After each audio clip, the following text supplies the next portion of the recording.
ফের নদিয়ার কৃষ্ণনগর পুলিশ জেলার নাকাশীপাড়া থানার বড়সড় সাফল্য, ভেস্তে দিল খুনের পরিকল্পনা, ঘটনায় গ্রেফতার দুই দুষ্কৃতী।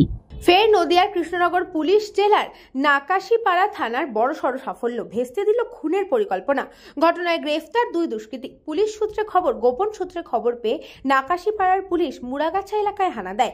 সেখানে হানা দিয়ে সন্দেহভাজন দুই বাইক আরোহীকে আটকায় পুলিশ। পুলিশের ভয়ে মোটরসাইকেল ফেলে এক দুষ্কৃতী পালিয়ে গেল। পুলিশের হাতে আটক হয় অপর দুষ্কৃতী।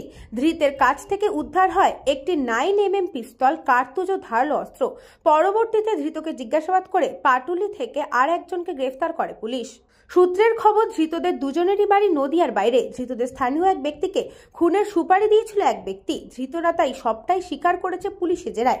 এদিন ধৃতদের বিরুদ্ধে অস্ত্র আইনের মামলা রুজু করে 5 দিনের পুলিশ হেফাজত চেয়ে আদালতে পেশ করে পুলিশ। পাশাপাশি গোটা ঘটনার তদন্ত শুরু করেছে পুলিশ। ধরে নাকাশীপাড়ায় একটা খুনের তদন্তের মামলা দেখা হচ্ছিল, তদন্ত চলছিল। সেই সময় নাকাশীপাড়া থানার বড়বাবুর কাছে একটা খবর আসে যে মুড়াগাছা অঞ্চলে আরেকটা কোনো মার্ডার হওয়ার চান্স আছে। সেই মতন বড়বাবু থানার বিভিন্ন পয়েন্টগুলো জায়গাতে পুলিশ মোতায়েন করে এবং রাজাপুর থেকে দুটো মোটরসাইকেলকে টার্গেট করা হয়।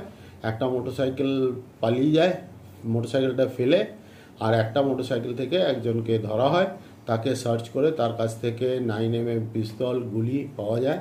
আরেকটা ফেলে যাওয়া মোটরসাইকেল থেকে একটা ধারালো বড় ধরনের দা আর একটা স্প্রিং চাকু উদ্ধার করা হয়। তাদের কথা মতন আরেকজনকে পাটুলি থেকে নিয়ে আসা হয়। এই দুজনই কিন্তু স্বীকার করছে যে এই রাজ্যে, এই অঞ্চলেরই অধিবাসী একজন তাদেরকে সুপারি দিয়েছিল একজনকে মারার জন্য। আমরা তদন্তের স্বার্থে তার নাম এখন বলছি না। তিনি বর্তমানে রাজ্যের বাইরে আছেন, কেসে তদন্ত চলছে। নদিয়া থেকে গোপাল বিশ্বাসের report, news Banga time. St. Augustine's Day School, Barakpur. Success for every child. Admission open 2026 to 2027. Contact number 900793 4555.